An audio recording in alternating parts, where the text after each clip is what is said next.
ഇന്ന് മുട്ട വറുത്താലോ? വറ്റൽമുളക്, ഉള്ളി, കറിവേപ്പില, കടുക്. ഒരു പാത്രത്തിലേക്ക് മുട്ട പൊടിച്ചൊഴിക്കുക. 4 മുട്ടയാണ് എടുത്തത്. ആവശ്യത്തിന് ഉപ്പ് ചേർത്ത് കൊടുക്കുക. നന്നായി ഇളക്കി കൊടുക്കുക.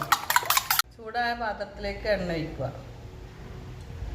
എണ്ണ ചൂടായി അതിലേക്ക് കടുക് ഇട്ട് കൊടുക്കുക. കടുക് പൊട്ടുന്നുണ്ട്. കടുക് പൊട്ടിക്കഴിഞ്ഞാൽ അതിലേക്ക് കറിവേപ്പില, ഉള്ളി, കട്ട് ചെയ്ത വറ്റൽമുളക് ഇത് നന്നായി വഴറ്റി കൊടുക്കുക. ഉള്ളി ബ്രൗൺ കളറായിട്ടുണ്ട്. ഇനി അതിലേക്ക് മുട്ട ചേർത്ത് കൊടുക്കാം. ഇത് നന്നായി ഇളക്കി കൊടുക്കുക.